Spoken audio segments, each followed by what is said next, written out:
Greek Mythology Bedtime Stories. Close your eyes and let yourself drift back through the mists of time, back to an age when gods walked among mortals, when heroes challenged fate itself, and when every star in the night sky held a story. Tonight, we journey to ancient Greece, where the world was young and filled with wonder. Let these tales carry you gently into dreams. Story 1. The Birth of the World. In the beginning, there was only chaos, a vast, empty void where nothing existed and everything was possible. From this darkness emerged Gaia, the earth herself, spreading her gentle form across the emptiness. She was alone in the silence, and from her solitude she gave birth to Uranus, the starry sky, who stretched above her like a protective blanket studded with diamonds. Gaia and Uranus looked upon each other, and from their union came the Titans, 12 mighty beings who would shape the world. Among them was Cronus, who would one day become Lord of Time itself. But there were also the Cyclopes, giant craftsmen with a single eye, and the Hecatoncheires, creatures with 100 hands who could move mountains. Uranus feared the strength of his children and hid them away deep within Gaia's body, causing her great pain. She whispered to her son Cronus, the youngest Titan, and gave him a sickle forged from her own essence. When Uranus came to embrace Gaia once more, Cronus struck, separating sky from earth forever. From this act of courage and rebellion, the foam that fell into the sea gave birth to Aphrodite, goddess of love, who rose from the waves on a shell, bringing beauty into a world that had known only struggle. Story 2. The Golden Age of Cronus. Cronus became the ruler of the cosmos, and under his reign, the world knew its first golden age. There were no seasons then, only eternal spring. Fruits hung heavy on every tree, rivers ran with sweet water, and humanity lived without labor or sorrow. The mortals of that time knew no illness, no old age, no war. They simply lived, laughed, and when their time came, they fell asleep and did not wake, passing peacefully into the earth. But Cronus carried a dark fear in his heart. He remembered how he had overthrown his own father, and a prophecy whispered that his own child would one day do the same. So when his wife Rhea, the gentle titan of motherhood, gave birth to their children, Cronus swallowed each one whole. First Hestia, goddess of the hearth, then Demeter, who would bring the harvest, then Hera, majestic and proud, then Hades, lord of the hidden depths, then Poseidon, wild as the ocean. Rhea's heart broke with each loss. When her 6th child was born, a son whose eyes held the light of lightning, she could not bear to lose another. She wrapped a stone in swaddling clothes and gave it to Cronus, who swallowed it without looking, believing it to be the infant. Meanwhile, she spirited the true baby away to a cave on the island of Crete, where he was raised in secret by nymphs who fed him milk and honey. This child was Zeus, and he would change everything. Story 3. The Rise of Zeus. Zeus grew strong in his hidden cave, raised by the gentle nymphs and protected by the Curetes, warriors who clashed their shields whenever the baby cried, so Cronus would not hear. When Zeus reached manhood, tall and powerful with eyes like storm clouds, he knew it was time to face his father. He sought out Medes, the titaness of wisdom, who gave him a special potion. Zeus approached Cronus disguised as a cupbearer and offered him a drink. Unsuspecting, Cronus drank deeply, and immediately his stomach churned. One by one, he regurgitated Zeus's siblings, now fully grown and grateful for their freedom. First came the stone wrapped in cloth, then Poseidon, Hades, Hera, Demeter, and Hestia, each emerging ready to fight for a new world. The battle that followed shook the foundations of the earth. The Titans, led by Cronus and his brothers, fought against the younger gods, the Olympians. For 10 years the war raged, with neither side gaining the advantage. Mountains crumbled, seas boiled. The sky itself seemed ready to crack. Zeus remembered the imprisoned children of Gaia, those his grandfather Uranus had feared. He descended into Tartarus, the deepest pit of the underworld, and freed the Cyclopes and the Hecatoncheires. In gratitude, the Cyclopes forged weapons of unimaginable power. For Zeus, the thunderbolt that could split the sky. For Poseidon, a trident that could shake the earth and command the seas. For Hades, a helmet of invisibility that let him move unseen through any realm. Story 4. The New Order. With these mighty weapons and their 100-handed allies, the Olympians finally prevailed. The Titans were bound in chains of adamantine and cast into Tartarus, that dark abyss beneath the underworld, guarded eternally by the hecaton chairs. But Zeus showed mercy to some. Atlas, who had fought fiercely against them, was given the burden of holding up the sky for eternity, standing at the western edge of the world. And Prometheus, the clever Titan who had foreseen Zeus's victory and remained neutral, was welcomed as an advisor. The three brothers stood victorious and drew lots to divide creation. Zeus claimed the sky and became king of the gods. Poseidon took the seas, where he built a crystal palace beneath the waves and rode across the waters in a chariot pulled by golden horses. Hades received the underworld, the realm of the dead, which was neither punishment nor paradise, but simply the place where all mortals eventually went to rest. The earth, beloved Gaia, would be shared by all.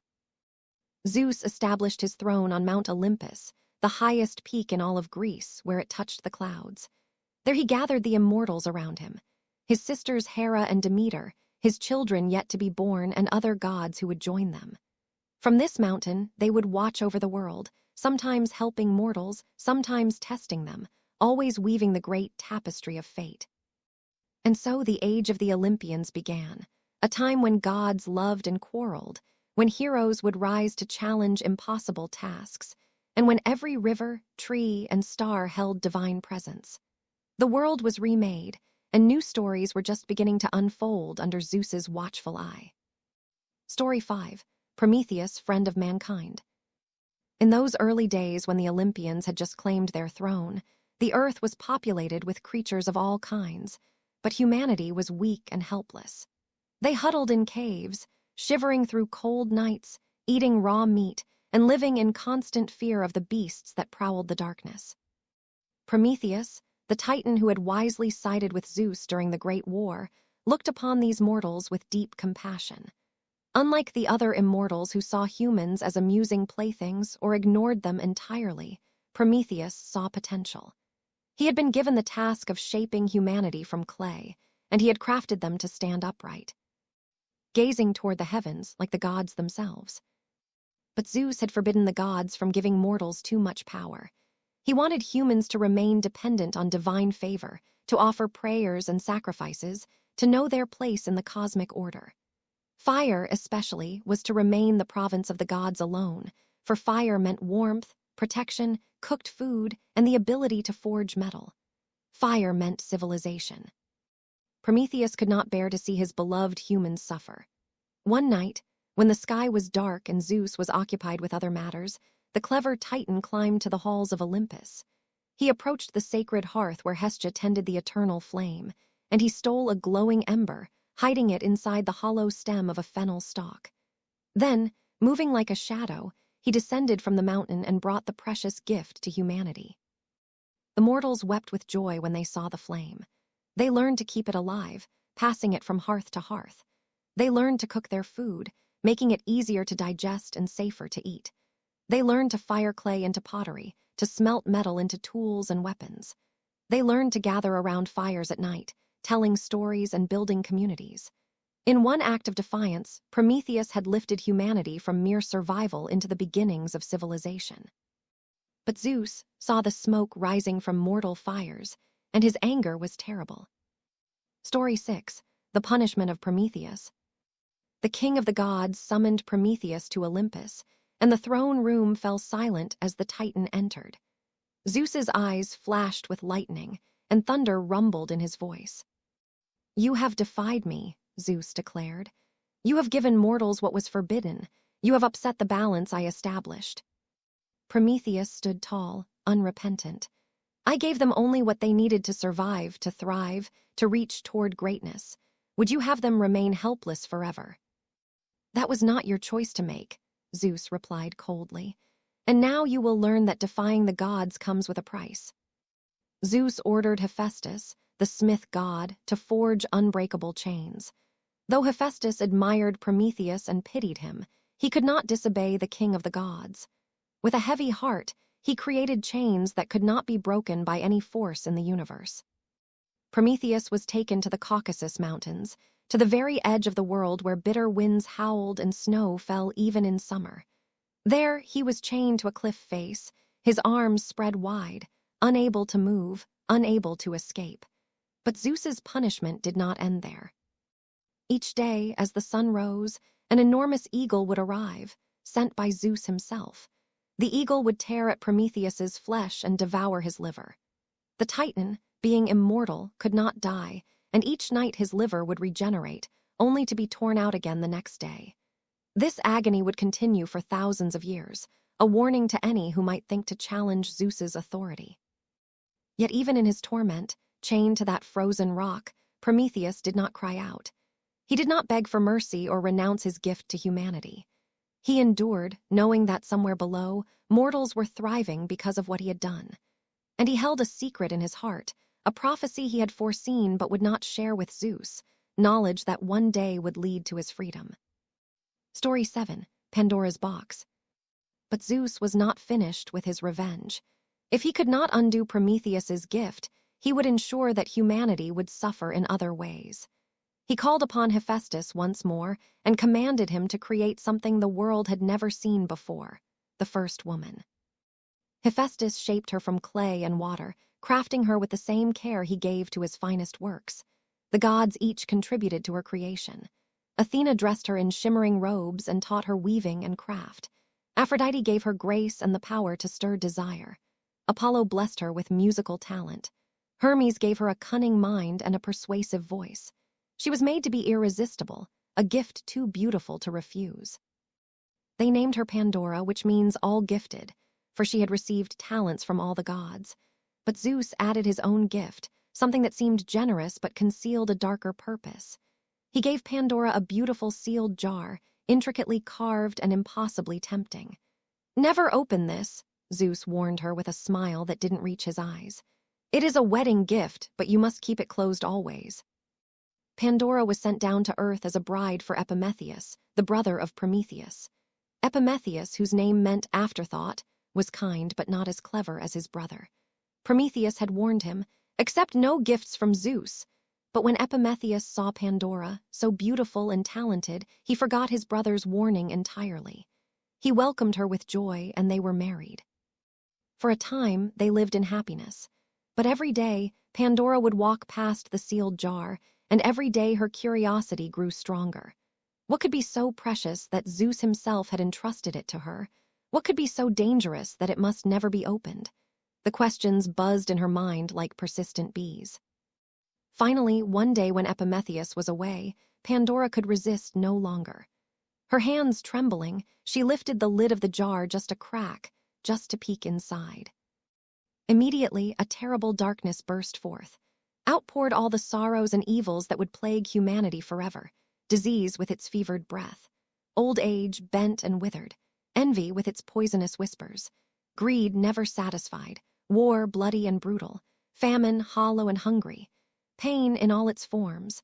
They flew out like dark spirits, spreading across the world, infecting humanity with suffering that had been unknown before. Pandora cried out and slammed the lid shut, but it was too late. Almost everything had escaped. She wept, knowing what she had unleashed, understanding that Zeus had used her curiosity as a weapon against humanity. But there was something still inside the jar. One small voice called out, gentle and persistent.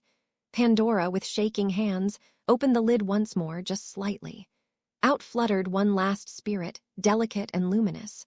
Hope. Hope, which would allow humanity to endure all the evils now loose in the world. Hope, which would whisper to mortals in their darkest moments that tomorrow might be better. Story 8, The Great Flood.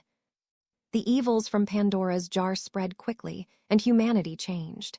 The innocence of the Golden Age was lost. Mortals became violent, greedy, and cruel. They forgot the gods, stopped making offerings, and turned against each other in endless conflict. Zeus looked down from Olympus and grew disgusted with what he saw. "Humanity is corrupt beyond redemption," he declared to the assembled gods. "I will wipe them from the earth and begin again." He gathered storm clouds from every corner of the sky, dark and heavy with rain. He commanded Poseidon to raise the seas and rivers. For 9 days and 9 nights, rain fell without ceasing. The rivers overflowed their banks. The seas rose higher and higher, swallowing cities, forests, and mountains. The world became an endless ocean, and humanity was nearly destroyed. But there was one man who had remained righteous, one couple who still honored the gods. Deucalion, the son of Prometheus, and his wife Pyrrha, daughter of Epimetheus and Pandora, had lived virtuously despite the corruption around them. Prometheus, even in his chains, had foreseen the flood and sent word to his son. "Build a chest," Prometheus's message said. "Seal it well with pitch. When the rains come, you and Pyrrha must get inside." Deucalion trusted his father and did as instructed. When the floods came, he and Pyrrha sealed themselves in the chest, which floated on the endless waters for 9 days. They drifted alone in the darkness, hearing the rain pound against the wood, not knowing if they would ever see land again. Finally, the chest came to rest on Mount Parnassus, the one peak still rising above the waters.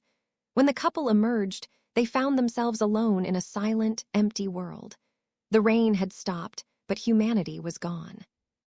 Deucalion and Pyrrha stood on the muddy slopes of that lonely mountain, the last of their kind, facing the enormous task of rebuilding the world. But they were not without hope, that precious gift that had remained in Pandora's jar. And the gods, despite their anger, were not quite ready to abandon humanity entirely. Story 9. The Stones That Became People. Deucalion and Pyrrha stood on Mount Parnassus, surrounded by mud and silence. The floodwaters had finally drained away, revealing a world scoured clean but lifeless. No voices called out. No smoke rose from distant hearths. They were utterly alone. Hand in hand, they made their way down the mountain until they came to a temple, half buried in silt but still standing. It was a shrine to Themis, the titaness of divine law and prophecy. They entered the damaged temple, their footsteps echoing in the emptiness, and knelt before her altar. "Great Themis," Deucalion prayed, his voice breaking with emotion, "we have survived, but what is survival without others? How can 2 people rebuild all of humanity? Please show us what we must do." The temple fell silent for a long moment. Then, a voice echoed through the sacred space, gentle but commanding. "Leave my temple and veil your heads. Loosen your robes and throw the bones of your mother behind you as you walk." Pyrrha gasped in horror. "How can we do such a thing? To disturb the bones of our mothers would be sacrilege, a terrible offense against the dead." But Deucalion, who had inherited some of his father Prometheus's cleverness, pondered the riddle. "Wait," he said slowly, his eyes brightening. "Perhaps Themis does not mean our mortal mothers. Perhaps she speaks of our great mother, Gaia herself, and the bones of the earth would be." "Stones," Pyrrha exclaimed. With hope kindling in their hearts, they covered their heads respectfully and gathered stones from the ground. As they walked down the mountainside, they threw the stones behind them without looking back, just as the oracle had instructed. A miracle unfolded with each stone that touched the earth. The rocks that Deucalion threw softened and shaped themselves, growing tall and broad, becoming men, strong, resilient, ready to work the earth and build cities. The stones Pyrrha threw became women, graceful, wise, ready to create homes and bear children. The new humans stood blinking in the sunlight, confused but alive humanity reborn from the very bones of the earth itself. This is why humans are called resilient, why we are said to be a hardy race. We are descended from stone, carrying within us the strength and endurance of the earth. And Deucalion and Pyrrha became the parents of a new age, watching as their stone-born people spread across the land, rebuilding what had been lost. Story 10. Demeter and Persephone, the creation of seasons. Among the Olympians, there was one goddess whose love for the earth rivaled even Gaia's. Demeter, sister of Zeus and goddess of the harvest, walked among mortals more than most immortals. She taught humans to plant seeds and reap grain. She showed them which plants would nourish and which would harm. Under her gentle care, the earth bloomed endlessly, and humanity never knew hunger. Demeter had a daughter, Persephone, born of her union with Zeus. The girl was as beautiful as spring itself, with eyes like fresh flowers and laughter that made even the oldest olive trees feel young again. Demeter loved her daughter beyond measure, and the two were inseparable, walking through fields of wheat and dancing in meadows filled with wildflowers. But in the dark halls of the underworld, Hades sat on his throne of obsidian, lonely despite being lord of the dead. He rarely left his shadowy realm, for the sunlight pained his eyes and the living world felt strange and too bright. Yet one day, compelled by curiosity, he drove his black chariot up through a cavern and emerged in a flowering meadow. There he saw Persephone, gathering narcissus flowers with a group of nymphs. The sight of her stopped his cold heart. She was all light and life, everything his dark kingdom was not. In that moment, Hades felt something he had never experienced, desire so strong it overcame his usual restraint. He knew Demeter would never willingly give her daughter to the Lord of the Dead. So Hades did what seemed, to him, the only option. As Persephone reached for a particularly beautiful flower that Gaia had made grow at Zeus's request, the earth split open beneath her feet. Hades's chariot surged upward, pulled by midnight black horses with eyes like coals. He swept Persephone up in his arms, and before she could even cry out, they plunged down into the abyss. The earth closed behind them, as if nothing had happened.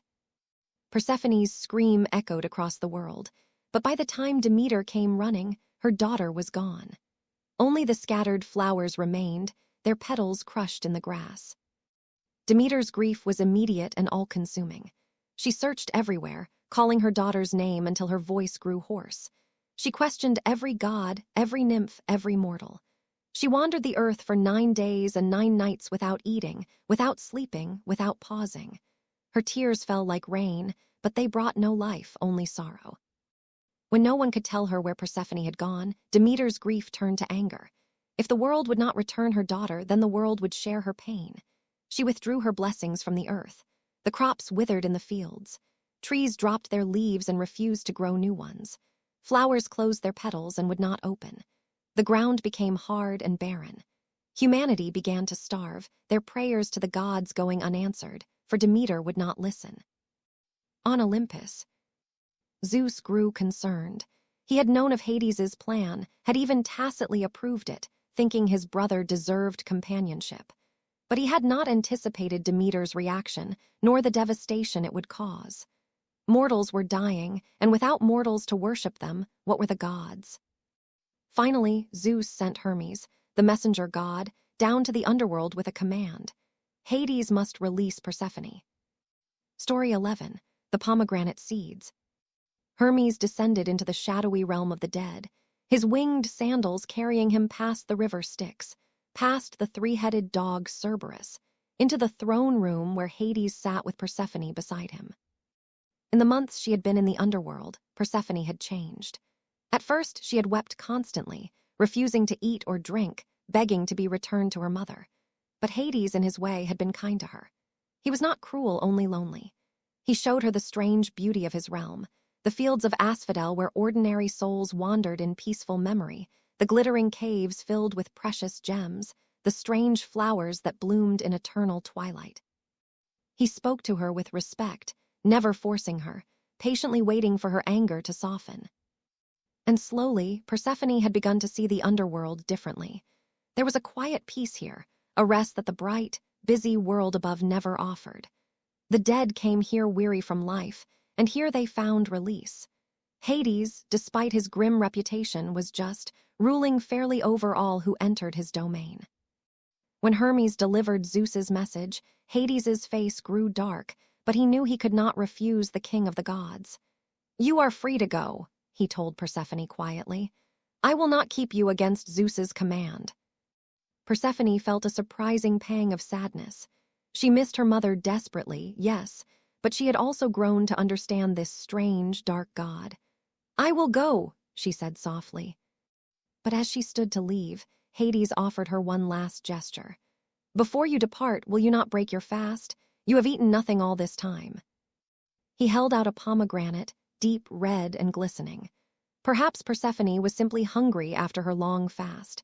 Perhaps she felt a strange affection for this lonely god. Perhaps she knew exactly what she was doing.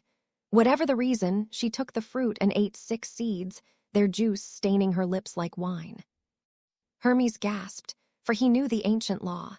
Anyone who eats the food of the underworld must remain in the underworld. A compromise was struck among the gods. Because Persephone had eaten only 6 seeds, she would spend 6 months of each year in the underworld as Hades's queen and 6 months above with her mother. This arrangement would hold for all eternity. Story 12, The Gift of Seasons. And so the cycle began that continues to this day. When Persephone descends to the underworld each autumn, Demeter mourns her daughter's absence. She withdraws her blessings from the earth, and the world grows cold and barren. Leaves fall from trees. Plants die back to their roots. Snow covers the land. This is winter, born from a mother's grief. But when Persephone returns each spring, Demeter's joy knows no bounds. She dresses the earth in green once more, coaxes flowers from the ground, and fills the trees with blossoms. This is spring, born from a mother's love. Summer follows when Demeter's happiness makes everything grow abundant and warm. Humanity learned to work with these seasons, to plant in spring and harvest in autumn, to rest in winter and celebrate in summer. And though the seasons came from sorrow, they brought their own gifts. The beauty of autumn leaves, the peace of winter snow, the hope of spring flowers, the abundance of summer sun. Persephone became a queen of two worlds, neither fully of the light nor fully of the shadow, but something in between. Some say she grew to love Hades in her own way, and that when she descends each year, it is not entirely unwilling. She sits on her throne beside him, judging the dead with wisdom and compassion, bringing a touch of springtime even to that dark realm. And so the wheel of the year turns, season following season, as constant as the tides and as ancient as the stones. From sorrow came beauty, from loss came wisdom, and from darkness came a queen who understood both worlds. Story 13, Arachne's Pride. In the land of Lydia, there lived a young woman named Arachne whose skill at weaving was unmatched by any mortal. Her fingers moved across the loom like dancing spiders, creating tapestries so beautiful that people traveled from distant lands just to watch her work. The images she wove seemed alive, birds that looked ready to take flight, flowers you could almost smell, faces so realistic they appeared to breathe. Word of her talent spread, and soon people whispered that surely the goddess Athena herself must have taught the girl. But when Arachne heard these whispers, she tossed her head proudly. "Athena taught me nothing," she declared. "My skill is my own. In fact, I dare say I could weave better than the goddess herself." The onlookers gasped at such hubris, such dangerous pride. One old woman in the crowd stepped forward, leaning heavily on her walking stick. "Child," she said gently, "it is good to take pride in your work, but do not compare yourself to the immortals. Ask Athena's forgiveness, and perhaps she will pardon your boast." Arachne laughed. "I fear no goddess. If Athena thinks she can weave better than I, let her come and prove it." The old woman's form shimmered and grew tall. Her wrinkled face became smooth and ageless, her gray rags transformed into shining armor. The walking stick became a spear of gleaming bronze. Standing before Arachne was Athena herself, goddess of wisdom and crafts, her gray eyes cold with offense. "You wish for a contest?" Athena said, her voice like the edge of a blade. "Very well, let us see if your skill matches your pride." 2 looms were set up in the town square, and all of Lydia gathered to watch. Goddess and mortal sat at their looms, and their hands began to move. For hours they worked in silence, their fingers flying, the shuttles clicking in rhythm. The crowd watched breathlessly, afraid to even whisper. Athena wove scenes of the gods in all their glory. She showed Zeus on his throne, surrounded by lightning. She depicted Poseidon rising from the waves. She wove warnings into her tapestry, mortals who had challenged the gods and faced terrible consequences. Each image was perfect, divine, filled with power and majesty. Arachne, meanwhile, wove something quite different. Her tapestry showed the gods at their worst, Zeus transforming into animals to seduce mortal women, Poseidon's violent tempers, Apollo's cruel jokes. Every scandal, every moment of divine weakness was displayed in exquisite detail, and the work was flawless. Even Athena could find no fault in the technique. When both tapestries were complete, the crowd fell silent. Arachne's work was indeed perfect, perhaps even more lifelike than Athena's. But the girl had not just equaled a goddess, she had mocked the gods themselves. Athena's face darkened with rage. She tore Arachne's tapestry to shreds and struck the girl with her shuttle. "You have great skill," the goddess said coldly, "but no wisdom. Since you love weaving so much, you shall weave forever." She sprinkled Arachne with a potion made from the juice of aconite flowers. Immediately, Arachne's body began to shrink. Her arms and legs multiplied, becoming 8 thin legs. Her body condensed into a small, round form. Where the proud weaver had stood, there now sat a spider, forever spinning webs, forever weaving, her skill preserved but her human form lost to pride. And to this day, spiders are called arachnids in memory of the girl who dared to challenge a goddess. Story 14. Echo and Narcissus. In the forests of Mount Helicon, there lived a mountain nymph named Echo, whose voice was as beautiful as mountain streams. She loved to talk, to laugh, to tell long stories that entertained all who listened. But Echo had a weakness. She could never resist having the last word in any conversation. One day, Zeus was wandering the mountainside, visiting with various nymphs while his wife Hera was occupied on Olympus. But Hera grew suspicious and came searching for her unfaithful husband. Seeing her approach, Zeus whispered to Echo, "Keep her distracted. Talk to her, delay her, give the others time to hide." Echo did exactly that. When Hera arrived, the nymph greeted her with cheerful chatter, asking questions, telling amusing stories, speaking of everything and nothing. By the time Hera realized what was happening and found that the nymphs had scattered, she turned her cold fury on Echo. "You dare to deceive me with your endless prattle." Hera's voice was ice. "Since you love your voice so much, let us see how you enjoy it now. You will never speak first again. You may only repeat the last words spoken by others." And so Echo was cursed, her beautiful voice reduced to mere repetition, unable to express her own thoughts or feelings. She fled into the deepest forests, heartbroken and alone. Some time later, a young hunter named Narcissus came to those woods. He was so beautiful that everyone who saw him fell in love, nymphs, mortals, even some of the gods. But Narcissus was cold and vain, caring only for himself, rejecting every advance with cruel disdain. Echo saw him and fell deeply in love. She followed him through the forest, longing to speak, to introduce herself, but trapped by Hera's curse. Finally, Narcissus, sensing someone following, called out, "Is anyone there?" "There," Echo replied, only able to repeat his words. "Come here," Narcissus said. "Here," Echo answered, stepping from the trees, arms outstretched. But when Narcissus saw her, he recoiled in disgust. "I would rather die than let you touch me," he said cruelly. "Touch me," Echo whispered, the last words she could speak, but Narcissus had already turned away. Echo was devastated. She wandered the mountains, growing thinner and paler, pinning away until nothing remained of her but her voice, forever repeating the words of others, a lonely sound in empty places. The rejected nymphs and mortals prayed to Nemesis, goddess of retribution, asking that Narcissus feel the pain of unrequited love. The goddess heard their prayers. One hot day, Narcissus came to a clear, still pool to drink. As he bent over the water, he saw a face of perfect beauty staring back at him. He did not realize it was his own reflection. He fell instantly, irrevocably in love. "Beautiful one," he whispered to the reflection. The face in the water mouthed the same words. He reached out to touch this lovely vision, but the moment his fingers broke the water's surface, the image shattered. He waited, barely breathing, until the water calmed and the face returned. Again he reached, again it vanished. Days passed. Narcissus could not leave the pool. He could not eat or drink or sleep. He gazed endlessly at the beautiful face, trying to embrace it, never understanding that he was in love with himself.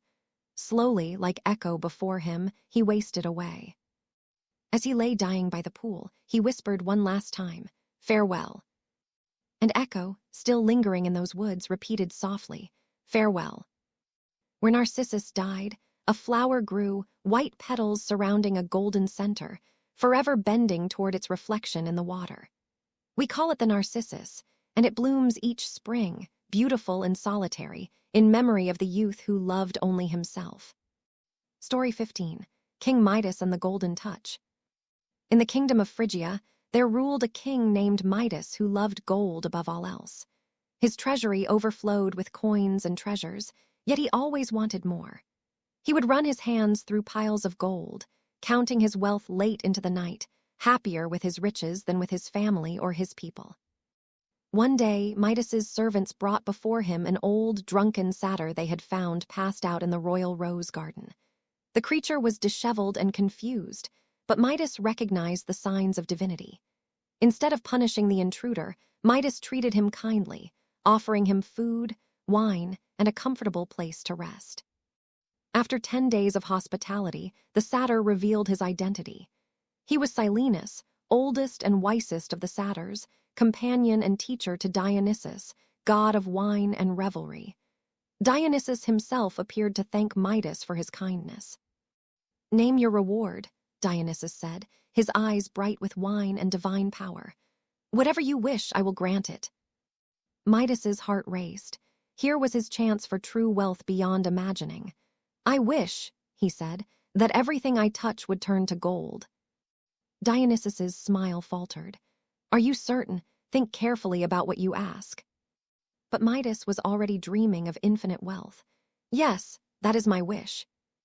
"So be it," Dionysus said with a sigh and vanished. Midas immediately tested his new gift. He touched a branch and it became solid gold. He touched a stone and it gleamed with transformation. Laughing with delight, he ran through his palace, turning everything he touched into precious metal. Pillars of gold, golden chairs, golden walls, his kingdom would be the richest in all the world. But then the servants brought him dinner. Eagerly, Midas reached for bread, and it hardened into gold in his hand. He tried wine, and it became liquid gold that he could not drink. Every piece of food he touched became inedible metal. His stomach growling with hunger, Midas began to understand his mistake. But the horror was not complete. His young daughter, hearing her father's distress, ran to comfort him. "Father, what's wrong?" Without thinking, Midas reached out to embrace her, and the moment his fingers touched her skin, she transformed. Her warm flesh became cold gold. Her bright eyes became metallic and unseeing. She stood frozen, a beautiful statue, forever reaching toward her father. Midas fell to his knees, weeping. All his gold meant nothing compared to his daughter's life. He had everything he thought he wanted, and he had nothing at all. Story 16. The River's Mercy. In desperation, Midas prayed to Dionysus. "Please," he wept, "take back this curse. I was a fool. Gold means nothing without life to enjoy it." Dionysus appeared, his expression sad but not unkind. "You have learned wisdom, though the lesson was harsh. I will help you, though I cannot simply undo what has been done. You must go to the river Pactolus, wade to its source and wash yourself in its waters. The gift will be transferred from you to the river itself." Midas ran to the river, not caring how he must have looked, a desperate king, his clothes in disarray. He plunged into the cold water and felt the power drain from his fingers. He washed his face, his hands, his entire body, letting the golden touch flow away. Then he ran back to the palace, grabbed a bucket of the river's water, and poured it over his daughter's golden form. Slowly, color returned to her cheeks. Her eyes blinked. She gasped a breath, confused, wondering why her father was crying and holding her so tightly. From that day forward, Midas gave away most of his wealth. He spent his time with his daughter, walking in gardens and caring for his people. And the river Pactolus, they say, ran with golden sand in its current for generations after, a reminder that some gifts are curses in disguise, and that the things we chase most desperately are often the things that bring us the most pain. And so we learn that pride comes before transformation, that love can be twisted by vanity, and that the treasures we seek may not be treasures at all. The old gods taught mortals these lessons in the most vivid ways, stories that echo still whenever we glimpse our reflection or touch something precious. Story 17. Perseus and the Prophecy. On the island of Argus, King Acrisius received a prophecy that filled him with dread. The oracle told him that he would one day be killed by his own grandson. The king had only one child, a beautiful daughter named Danae, and he was determined that the prophecy would never come true. Acrisius locked Danae away in a bronze chamber underground, where no man could ever reach her. She lived in darkness, with only a small window open to the sky, attended by servants who brought her food but never spoke of the world above. It was a prison of her father's fear. But Zeus, looking down from Olympus, saw the lonely princess and was moved by her beauty and sadness. No bronze chamber could stop the king of the gods. He transformed himself into a shower of golden light and poured through the window, filling Danae's prison with divine radiance. From this union, she conceived a child. When Acrisius discovered that Danae had given birth to a son, he was furious and terrified. He could not bring himself to kill his daughter and grandson directly, for that would bring the Furies' vengeance upon him. Instead, he sealed them both in a wooden chest and cast them into the sea, leaving their fate to the gods. The chest drifted for days on the waves.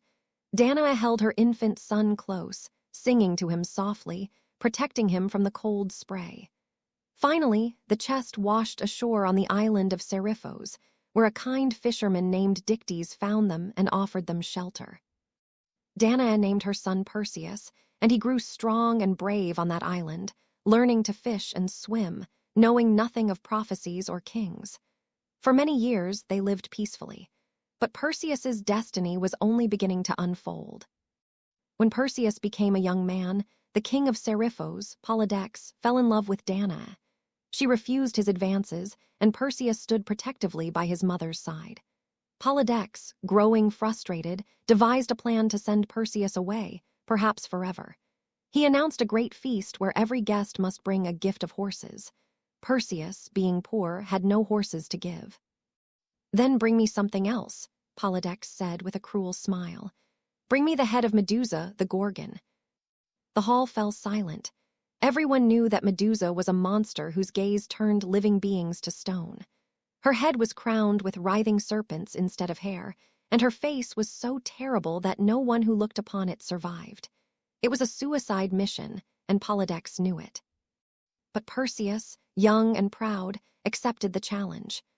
"I will bring you Medusa's head," he declared, not knowing that this boast would lead him on a journey that would make him one of the greatest heroes Greece had ever known. Story 18. The Quest for Medusa.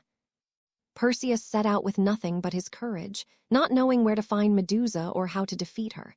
But the gods were watching, and some took pity on the brave youth. Athena appeared to him, her gray eyes thoughtful. "You cannot defeat Medusa through strength alone," she told him, "but I will help you, for your cause is just." She gave him a polished bronze shield, bright as a mirror. "Never look directly at Medusa. Use this shield as a mirror, and you will see her reflection without being turned to stone."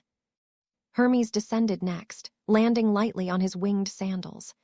"You'll need these," he said, offering Perseus a curved sword made of adamantine, a blade sharp enough to cut through the Gorgon's scales. "And you must seek the Gray sisters. They alone know where Medusa dwells." Perseus traveled to the edge of the world, where the Gray lived, 3 ancient women who shared a single eye and a single tooth among them, passing them back and forth. He waited until one sister had passed the eye to another, and in that brief moment when none of them could see, he snatched it away. "Give us back our eye," they shrieked. "Tell me where to find Medusa," Perseus demanded, "and tell me what I need to defeat her." The Gray had no choice.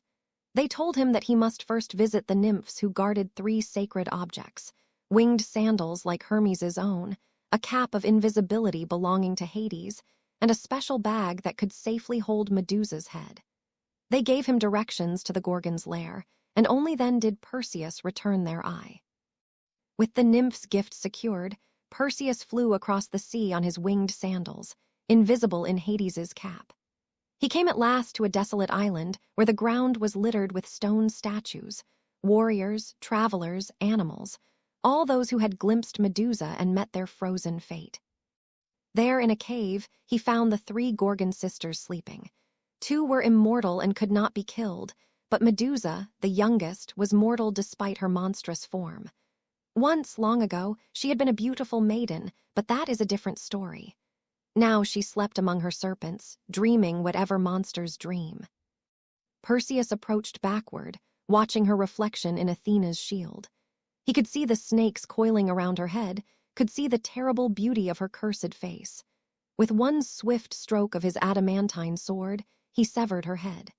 Even in death, her eyes held the power to petrify, so he quickly placed the head in the magical bag without looking at it directly. The other two Gorgons woke with shrieks of rage, but Perseus pulled on the cap of invisibility and flew away on his winged sandals. Behind him, their cries of fury echoed across the waves, but he was already gone, carrying his terrible prize. Story 19. Perseus saves Andromeda. On his journey home, Perseus flew over the kingdom of Ethiopia, and there he saw a sight that stopped him in the sky. Chained to a rock by the sea was a young woman, beautiful and terrified, as waves crashed around her. This was Andromeda, daughter of King Cepheus and Queen Cassiopeia. Perseus descended and learned her tragic story. Queen Cassiopeia had boasted that her daughter was more beautiful than the Nereids, the sea nymphs. Offended, the nymphs complained to Poseidon, who sent a terrible sea monster to ravage the coast. An oracle proclaimed that only by sacrificing Andromeda to the beast could the kingdom be saved. And so, heartbroken, her parents had chained her there to await the monster. Perseus looked at Andromeda and felt his heart stir. "I will save you," he promised, "if you will consent to be my wife." Through her tears, Andromeda agreed, for what choice did she have? But Perseus meant his promise sincerely. The sea began to churn. A massive shape rose from the depths, a creature of scales and teeth, with eyes like burning coals. It surged toward Andromeda, mouth gaping wide. Perseus soared into the air and drew Medusa's head from its bag. He swooped down, holding the Gorgon's face toward the sea monster. The creature's eyes met Medusa's stone gaze, and instantly it froze, its massive body turning to rock, crashing back into the sea where it sank to the bottom, another statue in Medusa's collection. Perseus freed Andromeda from her chains, and they were married with great celebration. He had left Seriphos a poor fisherman's boy, and he would return a hero with a princess bride. Story 20. The prophecy fulfilled. When Perseus returned to Seriphos with Andromeda at his side, he found that King Polydex had been tormenting his mother, trying to force her into marriage. Perseus strode into the king's hall, where Polydex sat with his courtiers. "You're alive," Polydex said, disbelieving. "But where is my gift? Where is Medusa's head?" "Here," Perseus said simply, and pulled the head from the bag. Polydex and all his cruel friends turned to stone in an instant, frozen forever in their seats. Perseus gave the kingdom to the kind fisherman Dictys, who had saved him and his mother years before.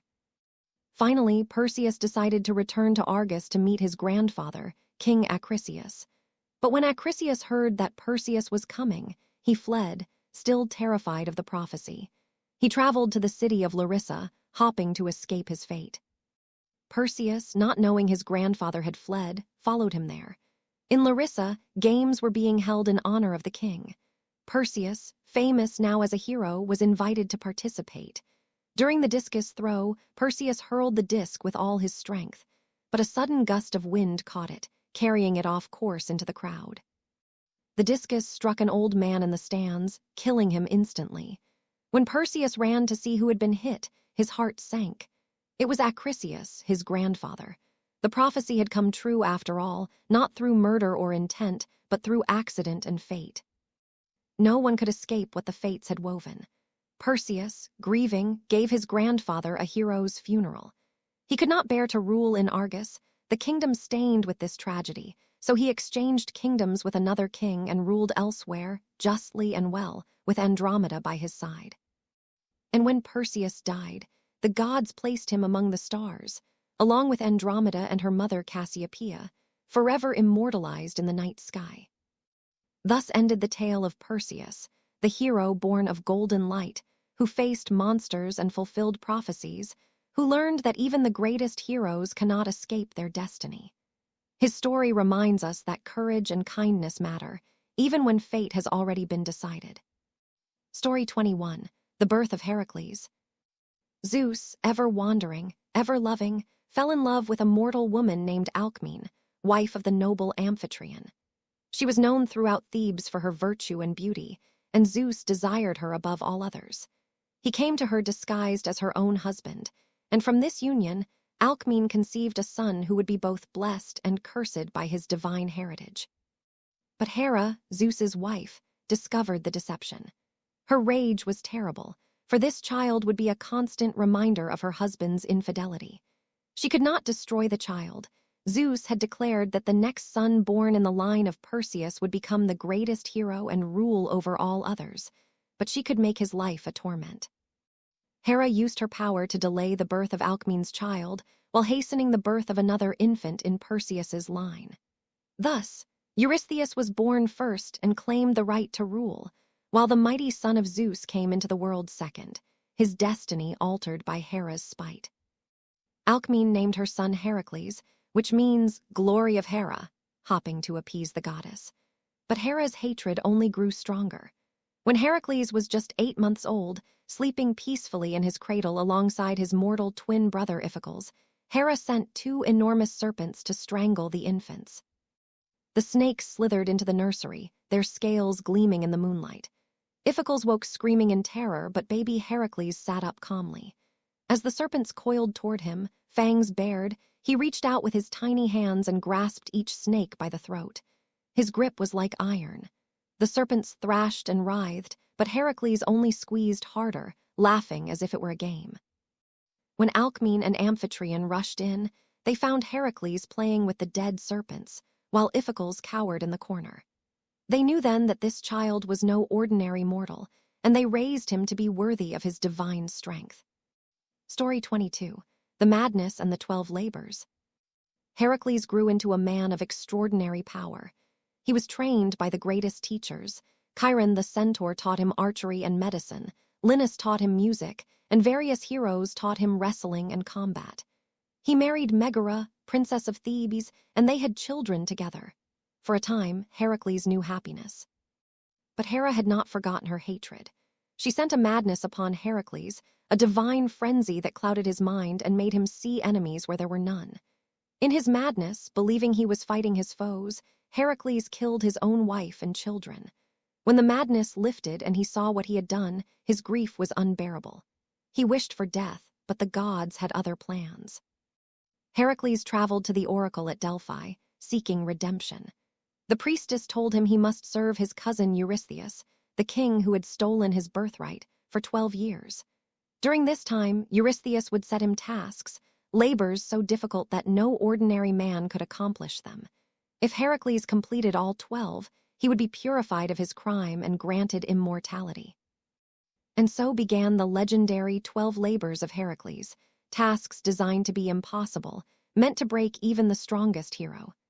But Heracles, driven by guilt and hope for redemption, set out to accomplish what no one else could.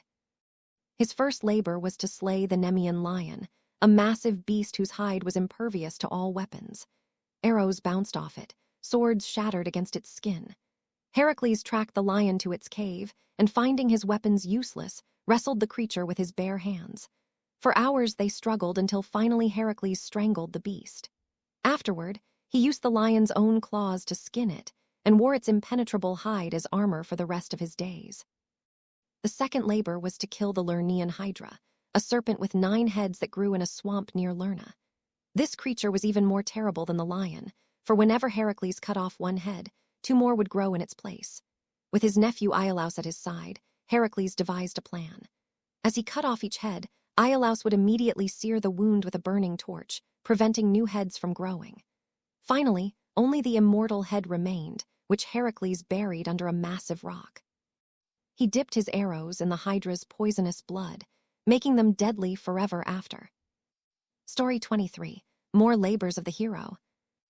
The third labor sent Heracles to capture the golden hind of Artemis, a deer with antlers of gold and hooves of bronze. It was sacred to the goddess of the hunt, and killing it would bring her wrath. Heracles pursued the swift creature for an entire year, finally capturing it alive without harming it.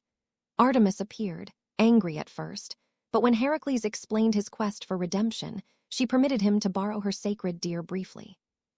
For his fourth labor, Heracles captured the Erymanthian boar, a massive creature terrorizing the countryside.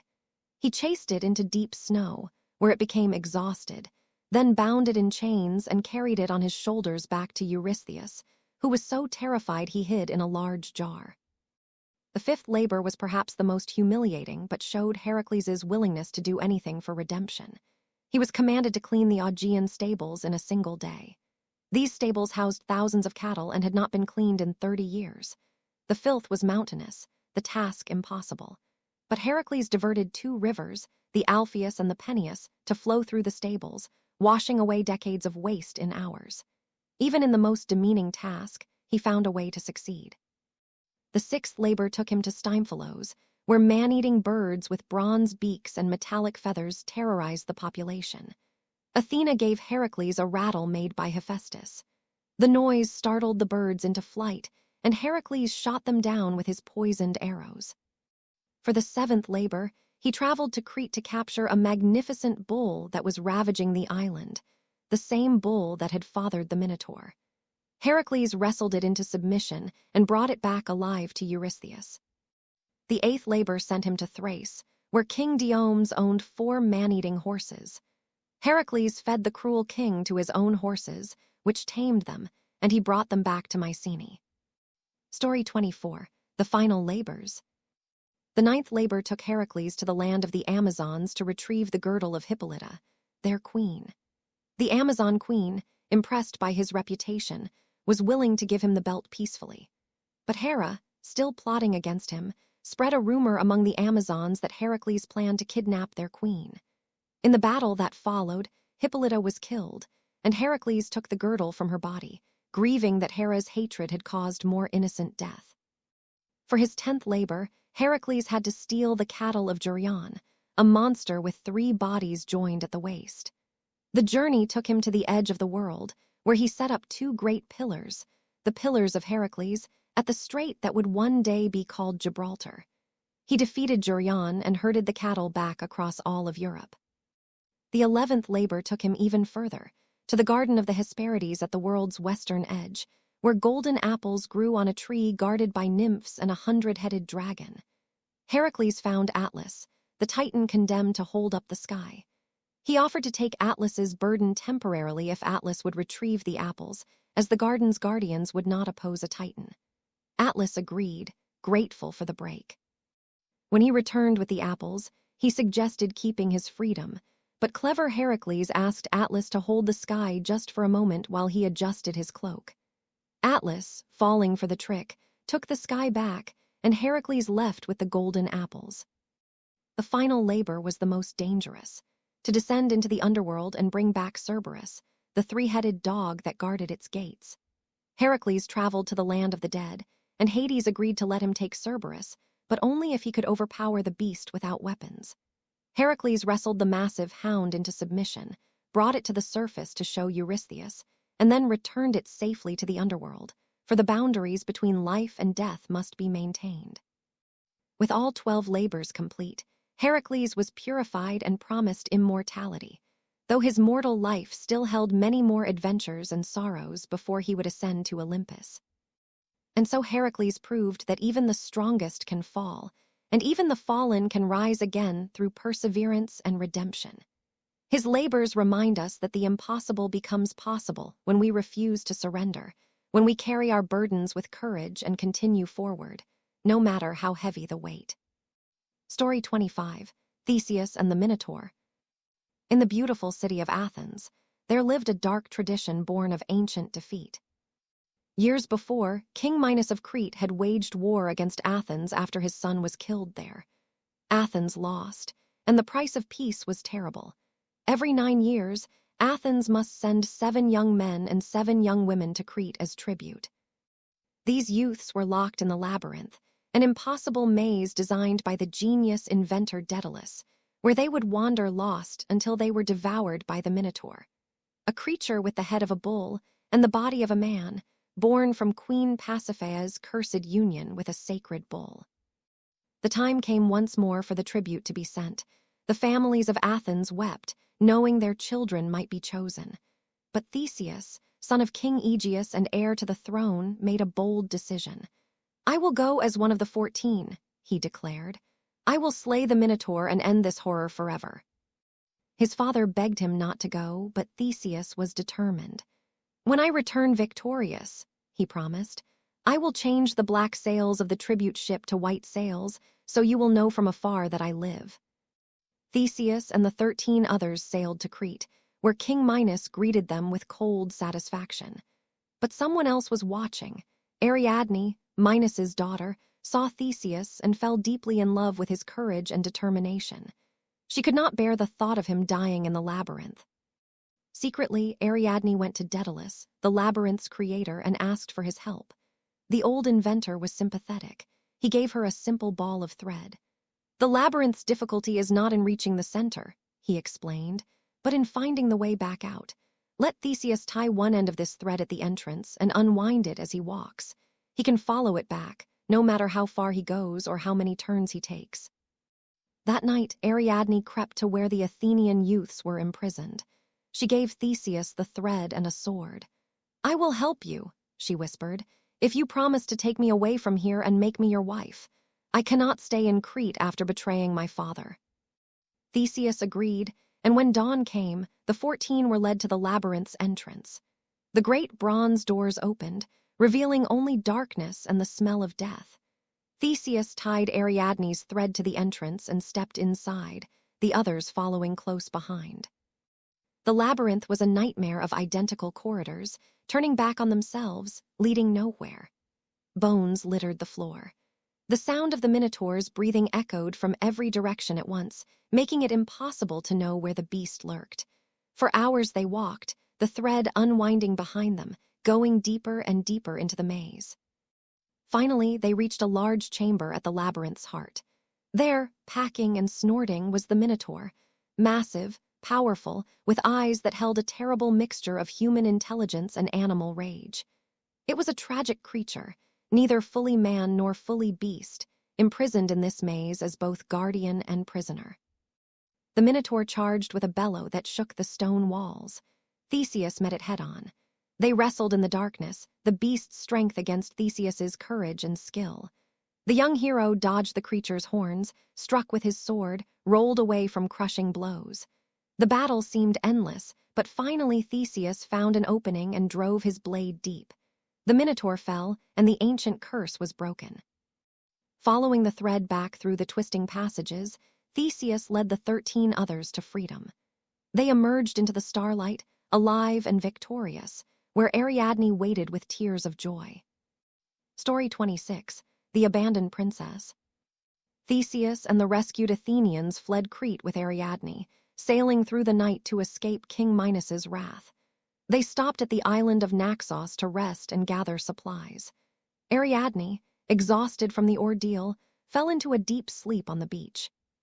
What happened next is told in different ways, but all the versions end the same. Some say Theseus was commanded by the gods to leave her. Some say he was simply fickle, his promises forgotten now that he had what he wanted. Some say he was young and thoughtless, not yet understanding the weight of his choices. Whatever the reason, when Ariadne woke, the ship was gone. She stood on the empty shore, watching the sail disappear over the horizon, understanding that the man she had saved, the man she had loved, had abandoned her. Her cries of grief and betrayal echoed across the waves, but Theseus did not turn back. Ariadne wept on that beach, her heart broken, her future uncertain. She had betrayed her father and her homeland for love, and love had left her with nothing. But the gods were watching, and not all of them were cruel. Dionysus, the god of wine and ecstasy, happened upon Naxos and found Ariadne in her despair. He was captivated by her beauty and moved by her sorrow. Unlike Theseus, Dionysus truly loved her. He made her his wife, gave her a crown of stars, and when she eventually died, he placed that crown in the heavens as the constellation Corona Borealis, the northern crown, forever honoring the princess who had been abandoned but not forgotten. Story 27, The Black Sails. Meanwhile, Theseus sailed toward Athens, his heart light with victory. He had slain the Minotaur, ended the tribute, and would return home a hero. But in his joy and thoughtlessness, he forgot one crucial thing, his promise to his father. The ship still bore its black sails, the sails of mourning that marked the tribute ships. Theseus forgot to change them to white. King Aegeus waited on the cliffs above Athens, watching the horizon every day for his son's return. When he finally saw a ship approaching, his old heart leaped with hope. But as the vessel drew closer, he saw the black sails, and hope turned to despair. His son was dead. The Minotaur had won. In his overwhelming grief, Aegeus threw himself from the cliff into the sea below. The waters that claimed him have been called the Aegean Sea ever since, named for a father's love and a son's forgotten promise. When Theseus landed and learned what his forgetfulness had cost, his triumph turned to ashes. He had saved 13 lives and ended a terrible tradition, but at the price of his father's life. He became king of Athens as planned, but the crown was heavy with sorrow and regret. Story 28, Daedalus and Icarus. King Minos was furious when he discovered that Theseus had escaped and his tribute was ended. He knew someone must have helped the hero navigate the labyrinth, and he soon learned that Daedalus, his trusted inventor, had given Ariadne the thread. "You betrayed me," Minos said coldly. "You helped him steal my daughter and kill the Minotaur. For this, you will be imprisoned in your own creation." Daedalus and his young son Icarus were locked inside the labyrinth they had built.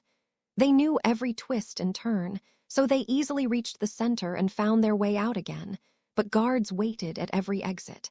The walls were too high to climb. And the sea surrounded the island on all sides. Minos controlled every ship. There seemed to be no escape.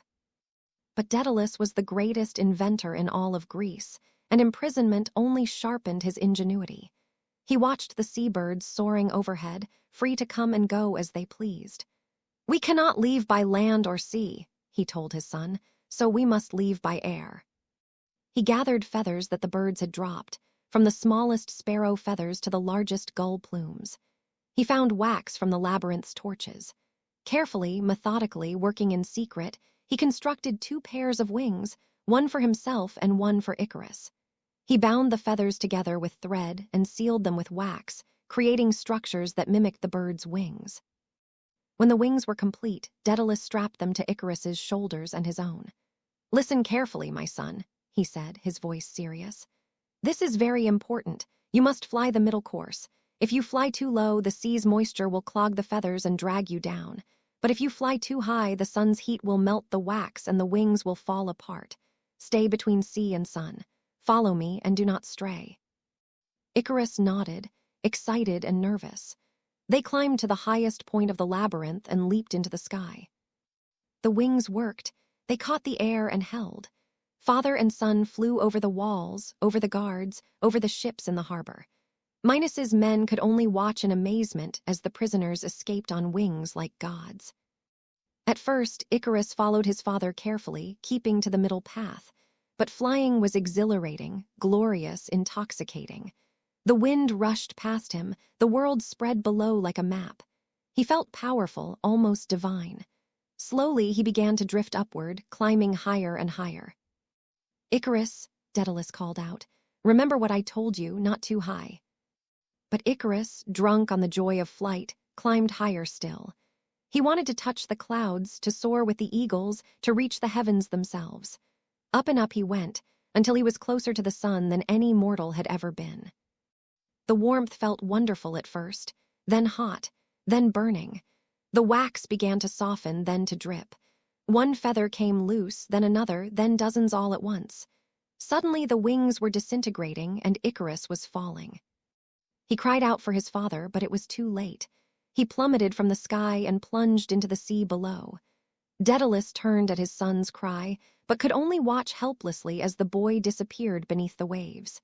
He circled back, calling Icarus's name, searching the water, but his son was gone. Heartbroken, Daedalus flew on to Sicily, carrying the weight of his grief. The sea where Icarus fell is called the Icarian Sea to this day, and the story of the boy who flew too close to the sun became a warning passed down through generations. Pride and disobedience carry a cost, and even the most wonderful gifts can be dangerous if used without wisdom. And so we learn that cleverness must be tempered with caution, that victory can carry unexpected costs, and that the highest flights sometimes end in the deepest falls. These heroes remind us that being human means making mistakes, and that wisdom often comes too late. Orpheus and Eurydice, the greatest musician.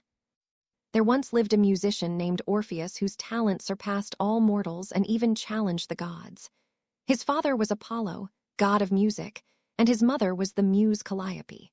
From them, Orpheus inherited a gift so profound that when he played his lyre and sang, the whole world would stop to listen. Trees would bend their branches toward him. Rivers would slow their currents to hear his melodies. Wild beasts would lie down peacefully at his feet, forgetting their hunger and their fear. Even the stones would weep at the beauty of his music. It was said that Orpheus could charm anything in creation with his songs. But all his gift meant nothing without someone to share it with. Then he met Eurydice, a beautiful wood nymph with eyes like forest pools and a laugh like wind through leaves. They fell deeply in love, and their wedding day was arranged with great joy. All of nature celebrated with them. Flowers bloomed out of season, birds sang in harmony, and the sun shone with particular warmth. But on their wedding day, as Eurydice walked through a meadow with her bridesmaids, gathering flowers for her hair, she stepped near a riverbank where the grass grew tall. Hidden in that grass was a serpent, and it struck her ankle with its venomous fangs. Eurydice cried out and collapsed. Her friends rushed to her side, but the poison worked quickly. Within moments, her skin grew cold, her breathing stopped, and her spirit slipped away to the underworld. She died on what should have been the happiest day of her life, leaving Orpheus alone with his music and his unbearable grief. Orpheus could not accept her death. He played his lyre, but every song was a lament, every note was sorrow. The whole world wept with him. The trees shed their leaves, the rivers ran with tears, the sun hid behind clouds. For days he mourned, but mourning was not enough. He made a decision that no mortal had ever dared. He would go to the underworld itself and bring Eurydice back. The descent to Hades. Orpheus took his lyre and traveled to Taenarum, where a dark cave led down into the realm of the dead. The path descended into shadow, growing darker and colder with every step. He passed through caverns where strange fungi glowed with pale light, crossed rivers that whispered of forgotten sorrows, and finally came to the river Styx. Charon, the grim ferryman, stood with his boat, refusing passage. "Only the dead may cross," he said in a voice like grinding stones. But Orpheus played his lyre and sang of love and loss, of a heart broken and desperate. The music was so beautiful, so filled with genuine sorrow, that even Charon's ancient heart was moved. The ferryman, who had refused countless souls, stepped aside and let Orpheus board his vessel. They crossed the dark waters in silence, except for the gentle splash of Charon's oar. On the far shore waited Cerberus, the three-headed hound whose duty was to prevent the living from entering and the dead from leaving. The massive dog advanced with a growl that shook the air, its three mouths ready to tear Orpheus apart. Again, Orpheus played. He sang a lullaby so sweet and peaceful that all three of Cerberus's heads grew drowsy. The fierce guardian's eyes drooped, and one by one, his head settled onto his paws. The monstrous dog fell asleep, dreaming perhaps of gentler times, and Orpheus passed by unharmed. He walked through the fields of asphodel, where ordinary souls wandered in twilight, and through the place of judgment where the dead were sorted according to their deeds. Finally, he came to the throne room of Hades and Persephone, rulers of the underworld. The Lord and Lady of the dead sat on their obsidian thrones, surrounded by shadows. Around them, the spirits of the departed gathered, curious about this living man who had dared to descend to their realm. Hades's face was stern, for this was an unprecedented intrusion. "Why have you come here, living mortal?" Hades demanded. "This is no place for those who still draw breath." Orpheus knelt before them and spoke. "Great Lord, gentle lady, I come for my wife, Eurydice. She was taken from me on our wedding day, stolen by a serpent's bite before our life together could truly begin. I cannot live without her. My music means nothing if she cannot hear it. I would rather dwell here in darkness with her than live above in the light alone." Then he played his lyre and sang. He sang of love at first sight, of promises made and never fulfilled. He sang of the joy she brought to the world and the emptiness left by her absence. He sang of a future stolen, of children never born, of years they would never share. His voice carried such honest pain, such profound love, that even the underworld itself seemed to pause and listen. For the first time in eternity, tears appeared in Hades's eyes.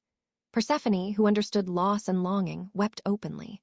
Around them, the dead sobbed, remembering their own lost loves. The Furies, ancient goddesses of vengeance, paused their eternal torments, their cheeks wet with tears. Even Tantalus forgot his unreachable fruit and water, and Sisyphus let his boulder roll down the hill unheeded, both caught in the spell of Orpheus's grief. The impossible condition. When the last note faded into silence, Hades and Persephone looked at each other. Finally, Hades spoke, his voice heavy with emotion he rarely showed. Never has such music been heard in these halls. Never has a mortal demonstrated such love. You have moved even our cold hearts, Orpheus. We will grant your request. Eurydice may return with you to the world of the living.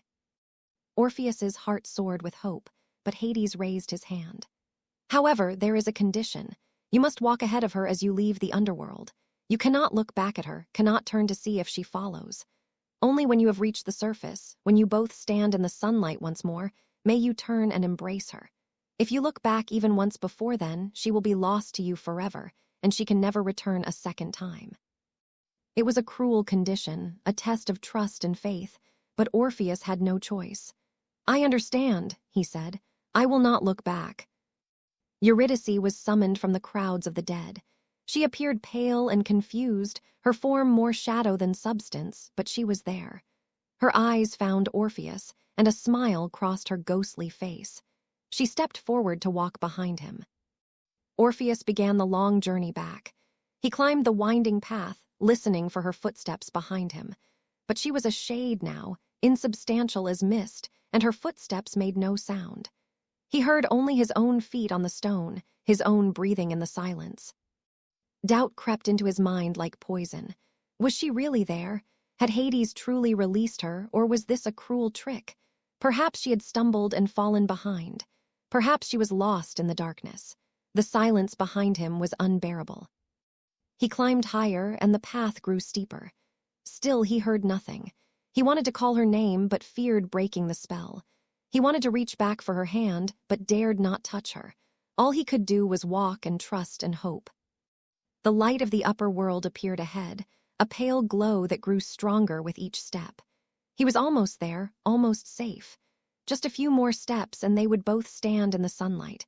Just a moment longer and he could hold her again. But the doubt was too strong, the fear too great. At the very threshold, with one foot in the land of the living and one still in the realm of the dead, Orpheus could not resist. He turned to look back, to see her face, to know that she was truly there. And she was. Eurydice stood just behind him, reaching for him with love and hope in her eyes. But the condition was broken. Even as Orpheus looked at her, she began to fade. Her form grew transparent, then misty, then disappeared entirely. He heard her voice, small and distant. "Farewell, Orpheus, farewell." She was pulled back down into the darkness, back to the underworld, lost to him forever. This time, there would be no second chance. Story 32, the end of song. Orpheus tried to descend again, but this time Charon refused him. The rules had been broken, the gift had been squandered. He could not pass. For 7 days, Orpheus sat at the entrance to the underworld, not eating, not drinking, playing his lyre and calling for Eurydice, but the shadows gave no answer.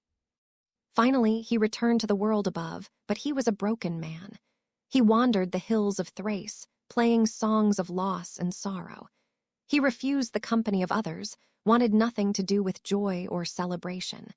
Some say he turned away from all women, dedicating himself only to the memory of Eurydice. The Maenads, wild followers of Dionysus, found this rejection insulting. During one of their frenzied celebrations, they came upon Orpheus playing his sad songs. They called to him to join their revelry, but he ignored them. Enraged by his rejection and maddened by wine and divine frenzy, they attacked him. They tore him limb from limb, scattering his body across the hillside. But even in death, the music did not stop. His severed head and his lyre floated down the river Hebrus, still singing of Eurydice, still calling for his lost love. The head finally came to rest on the shore of Lesbos, and there it was buried, and the island became famous for its music and poetry. The The gods, moved by his tragic devotion, placed Orpheus's lyre among the stars as the constellation Lyra, forever playing its silent music in the heavens. And some say that when Orpheus finally died, his shade descended to the underworld one last time, and there he found Eurydice waiting. In the afterlife, they walked together through the fields of asphodel, hand in hand, never to be separated again. Story 33. Pygmalion's Perfect Love. On the island of Cyprus, there lived a sculptor named Pygmalion whose skill was extraordinary. He could carve marble so skillfully that his statues seemed ready to breathe, to speak, to step down from their pedestals. Kings and nobles commissioned his work, and his fame spread across the Mediterranean. But Pygmalion was also deeply cynical about love. He had watched the women of Cyprus, followers of Aphrodite, engage in sacred prostitution as part of the goddess's worship, and he found himself disgusted by what he saw as moral corruption. He declared that no real woman could ever be pure enough, good enough, or beautiful enough to win his heart. He would remain alone, married only to his art. Then one day, he began carving a statue from the finest ivory, intending to create his masterpiece, an image of the perfect woman as he imagined her. Day after day, he worked, pouring all his skill and passion into the sculpture. He carved her face with delicate features, her body with graceful proportions, her hands with elegant fingers. Every detail was perfection itself. As the statue neared completion, something strange happened. Pygmalion found himself thinking about her constantly. He would wake in the night and go to his studio just to look at her by lamplight. He would speak to her, telling her about his day, sharing his thoughts as if she could hear. He brought her gifts, flowers, pretty stones, small birds, colorful shells. He dressed her in fine robes and placed rings on her marble fingers. He had fallen in love with his own creation, and he knew it was madness. She was stone, lifeless, cold, yet he could not help himself. She was everything he had ever wanted, everything he had claimed could not exist: beauty, purity, perfection. The irony was cruel. He had created the perfect woman, but she would never be real. The festival of Aphrodite arrived, and the entire island celebrated the goddess of love. Pygmalion went to her temple, something he rarely did, and stood before her altar. He wanted to pray for a wife like his statue, but the words caught in his throat. Finally, he whispered, "Divine Aphrodite, if you can grant wishes, please, give me a wife like my ivory maiden." He could not bring himself to say what he truly wished, that the statue itself might live. It seemed too impossible, too presumptuous. But Aphrodite heard not just his words, but his heart. She had watched this cynic fall truly, deeply in love, and she was moved. As a sign of her favor, the altar's flame leaped 3 times into the air, bright and joyous. Pygmalion returned home, not daring to hope. He entered his studio and approached the statue as he had done countless times before. But this time, when he placed his hand on her ivory shoulder, the stone felt warm. He pulled back in shock, then reached out again. The ivory was soft, yielding, becoming flesh beneath his touch. The statue's chest rose with breath. Color flooded her cheeks. Her eyes, those eyes he had carved with such care, opened and looked directly at him with awareness, with wonder, with love. She stepped down from her pedestal on living feet and smiled. Aphrodite herself appeared in the studio, radiant and amused.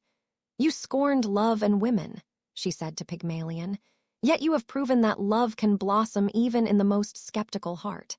I give you the gift you truly desired, though you lacked the courage to ask for it directly."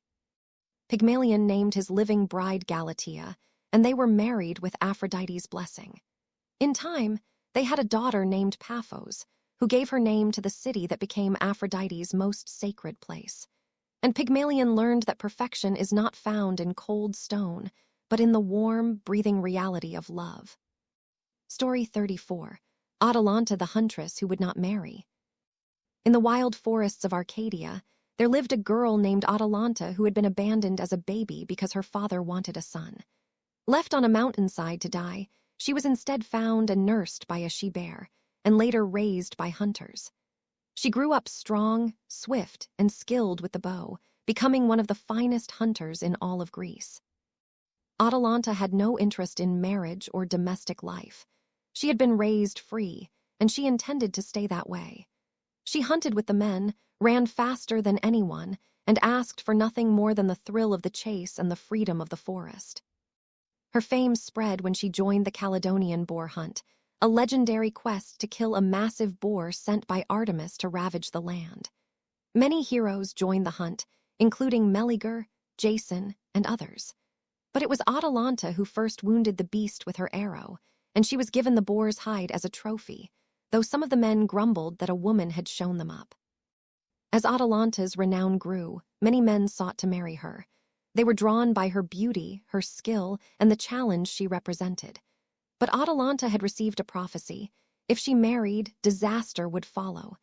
Beyond that, she simply did not want to be any man's wife. Finally, to satisfy her father and discourage her suitors, she made a proclamation. "I will marry only the man who can defeat me in a foot race. Anyone who races me and loses will be put to death." It was a brutal condition, but many men, confident in their speed or blinded by her beauty, accepted the challenge. One by one, they raced against her, and one by one, she outran them. She was as swift as the wind, her feet barely seeming to touch the ground.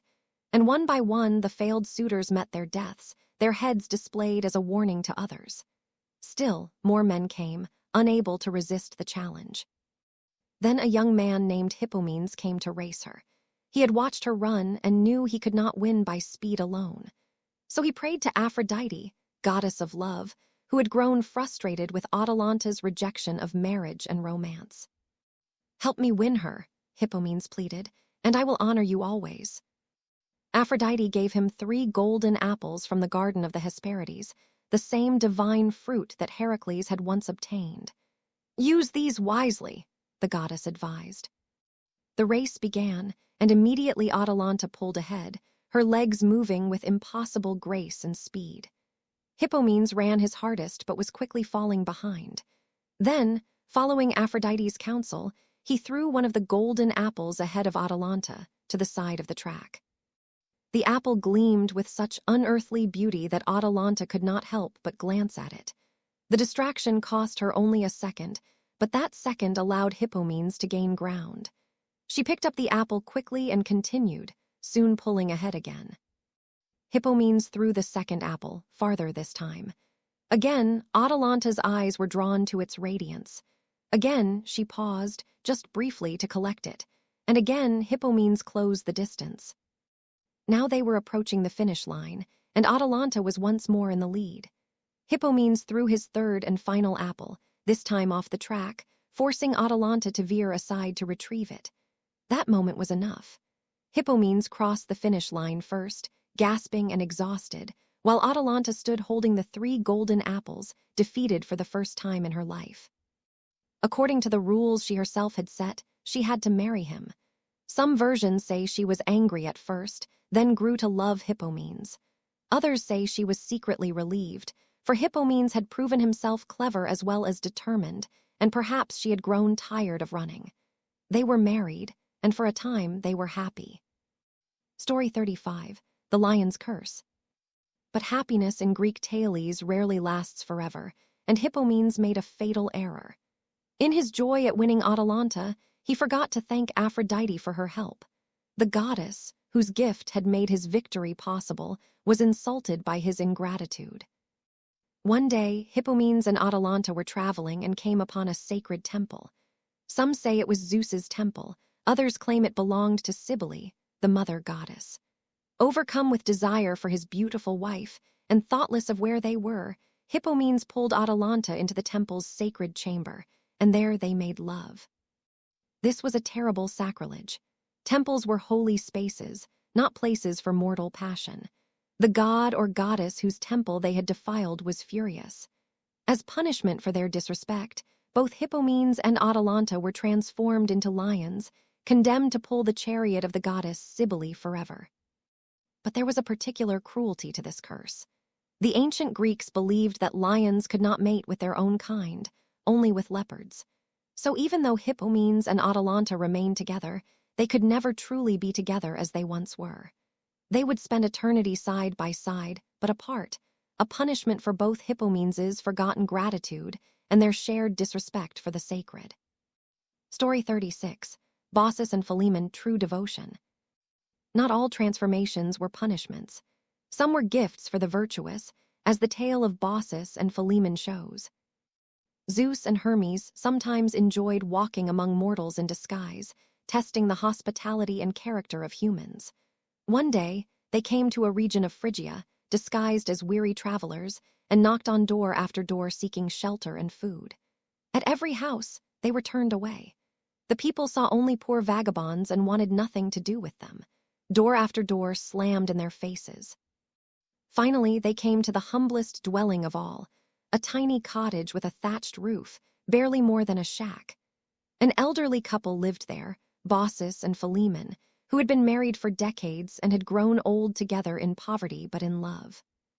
When the disguised gods knocked, Baucis and Philemon opened their door immediately. Come in," the old woman said warmly. "You must be tired. Please sit and rest."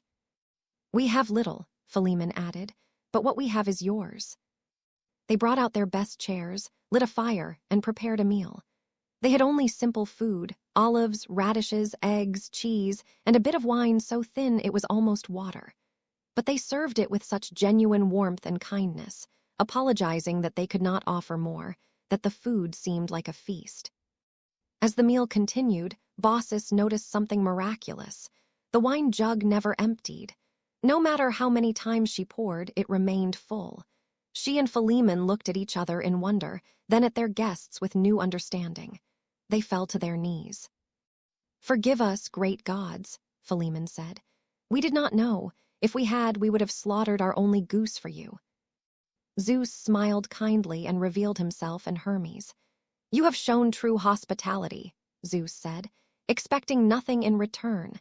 You are the only ones in this entire region who opened your door to strangers. Come with us." He led them to a hilltop, and they looked back to see their entire village destroyed by a flood. All those who had turned the gods away were now punished. Only Baucis and Philemon's cottage remained, and as they watched, it transformed into a beautiful temple with marble columns and a golden roof. "This temple is now yours to tend," Zeus told them. "Make one wish, and I will grant it." The old couple conferred briefly, then Philemon spoke. "We wish to serve as your priests in this temple for the rest of our days.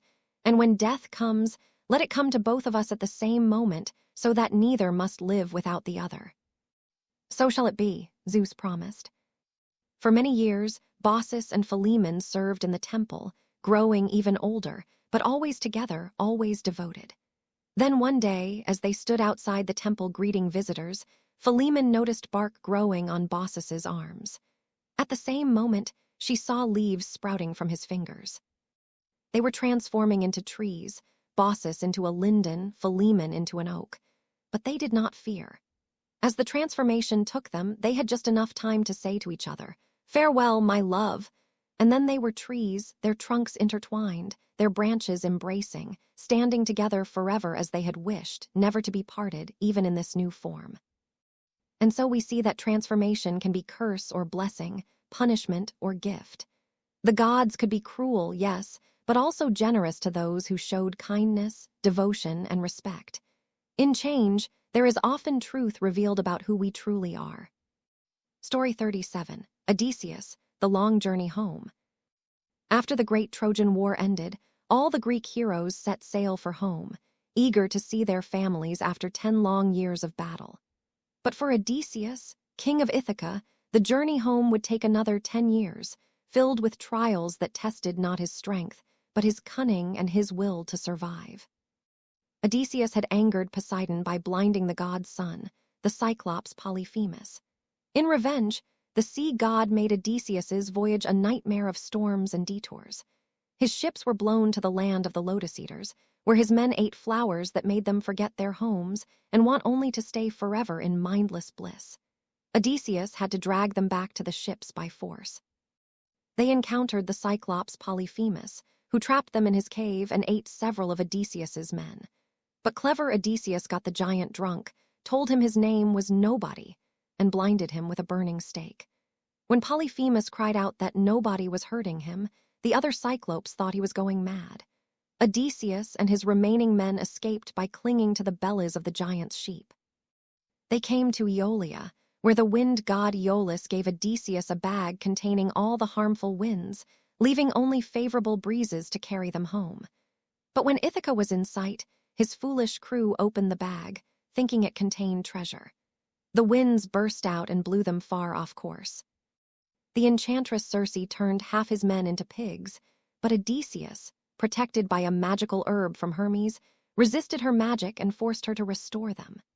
She became his lover and advisor, warning him of dangers ahead. The sirens whose songs lured sailors to their deaths, the monster Scylla with 6 heads, and the whirlpool Charybdis. Odysseus had himself tied to the mast, so he could hear the sirens' song without being able to steer toward them, while his men plugged their ears with wax. He navigated between Scylla and Charybdis, losing 6 men to Scylla's mouths but saving the ship. His crew, starving, made one final fatal error. They slaughtered the sacred cattle of Helios, the sun god, despite Odysseus's warnings. Zeus struck their ship with lightning, killing everyone except Odysseus, who clung to wreckage and drifted for 9 days before washing up on the island of Calypso. Story 38, The Nymph's Island. Calypso was a beautiful, immortal nymph who lived alone on the island of Ogygia. When she found Odysseus on her shore, shipwrecked and alone, she fell in love with him. She took him into her home, healed him, and offered him immortality if he would stay with her forever. For 7 years, Odysseus remained on her island. In some ways, it was paradise. No war, no danger, no hardship. Calypso loved him deeply and gave him everything except the one thing he truly wanted, to go home. Every day, Odysseus would sit on the beach, staring at the horizon, thinking of his wife Penelope and his son Telemachus, whom he had not seen in 17 years. He had achieved glory in the Trojan War, survived impossible dangers on his journey, but all he wanted was to see Ithaca again, to be an ordinary man in his own home. Calypso could give him eternal life, but she could not give him his heart's desire. Finally, the gods took pity on him. Athena, who had always favored Odysseus, pleaded with Zeus. The king of the gods commanded Calypso to release him. Calypso was heartbroken but could not disobey Zeus. She helped Odysseus build a raft, gave him supplies, and watched with tears in her eyes as he sailed away from her island, choosing mortality and home over immortality and her love. "Go," she told him softly. "Go to your mortal wife, your mortal life, but know that someone here loved you enough to let you go." Odysseus's final voyage brought him to the land of the Phaeacians, who listened to his tales and finally gave him safe passage to Ithaca. 20 years after he had left for Troy, the great hero finally came home. Story 39, The Faithful Wife. But home was not the peaceful haven Odysseus had dreamed of. In his absence, his palace had been overrun by suitors, over 100 men who desired to marry his wife Penelope and claim his throne. They assumed Odysseus was dead and pressured Penelope constantly to choose one of them. Penelope, however, remained faithful. She still believed her husband lived, and she used her own cunning to delay the suitors. She told them she would choose a husband when she finished weaving a funeral shroud for Odysseus's father, Laertes. Each day she wove at her loom, and each night she secretly unraveled what she had made. For 3 years this trick worked, until a disloyal servant revealed her secret. When Odysseus finally arrived in Ithaca, Athena disguised him as an old beggar so he could assess the situation. He went to his own palace, unrecognized, and watched the suitors feast on his food, insult his son, and pressure his wife. His anger burned, but he remained patient, planning. Only his old dog, Argus, recognized him, the faithful hound he had raised from a puppy, now ancient and neglected, lying on a dung heap. Argus lifted his head, wagged his tail once in recognition of his master, and then died, his purpose fulfilled. He had waited 20 years, and now he could rest. Odysseus revealed himself to his son Telemachus, now grown, and together they plotted. Penelope, inspired by Athena, announced a contest. She would marry whoever could string Odysseus's great bow and shoot an arrow through 12 axe handles. It was a feat only Odysseus had ever accomplished. One by one, the suitors tried and failed. The bow was too strong, too large for any of them. Then the disguised Odysseus asked to try. The suitors mocked the old beggar, but Penelope allowed it. Odysseus took the bow, strung it effortlessly, and shot an arrow clean through all 12 axes. Then he dropped his disguise and, with Telemachus and 2 loyal servants, slaughtered all the suitors. It was bloody revenge for 20 years of insult and presumption. When the battle was over, only Odysseus and the faithful remained standing. Penelope, cautious even now, tested him one final time. She told a servant to move their marriage bed outside. Odysseus objected. Impossible, he said, for he had built that bed himself around a living olive tree, carving the frame from the tree's trunk. The bed could not be moved without cutting down the tree. Only the real Odysseus would know this secret. Penelope's final doubt dissolved, and she ran into her husband's arms.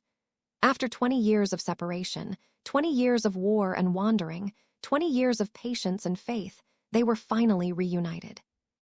Story 40, Bellerophon and Pegasus. Before we end, let us speak of one more hero and one final monster. Bellerophon was a prince who, through a series of misunderstandings and false accusations, found himself tasked with killing the Chimera, a monster with a lion's head, a goat's body rising from its back, and a serpent for a tail. It breathed fire and had terrorized the land of Lycia for years. No warrior had ever defeated the Chimera, for how could one fight a creature that burned everything it touched? Bellerophon prayed to Athena for help, and the goddess answered with a gift: a golden bridle and advice to find Pegasus, the winged horse born from Medusa's blood when Perseus slew her. Bellerophon found Pegasus drinking at a spring.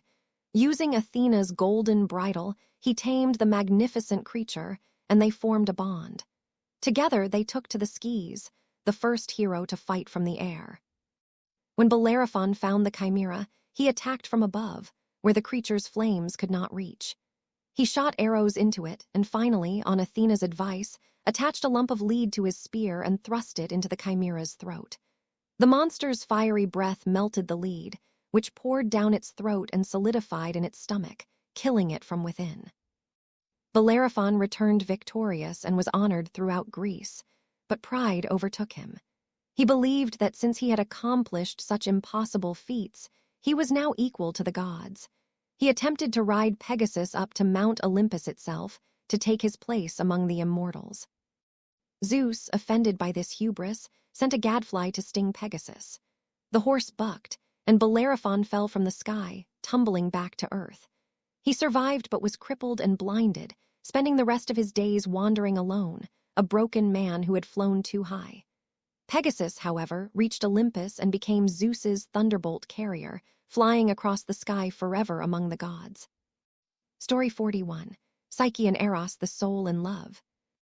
We end with a tale of love that transcends even the boundary between mortal and divine. There was once a princess named Psyche whose beauty was so extraordinary that people began to worship her instead of Aphrodite. The goddess, jealous and angry, sent her son Eros, god of love, whom the Romans called Cupid, to make Psyche fall in love with the ugliest creature alive. But when Eros saw Psyche, he accidentally pricked himself with his own arrow and fell deeply in love with her. He could not bring himself to curse her. Instead, he arranged for her to be brought to a palace where he visited her every night in complete darkness, making love to her but forbidding her to ever see his face. "Trust me," he told her. "Never try to look at me, or we will be separated forever." For a time, Psyche was content, but her sisters, jealous and suspicious, convinced her that her mysterious husband must be a monster. One night, while Eros slept, Psyche lit a lamp to look at him. She saw not a monster, but the most beautiful god imaginable, and she gasped in wonder. A drop of hot oil from her lamp fell on his shoulder, waking him. Eros, betrayed and burned, fled immediately. "Love cannot live without trust," he said sadly, and disappeared. Psyche, heartbroken and desperate, searched everywhere for him. Finally, she came to Aphrodite's temple and begged the goddess for help.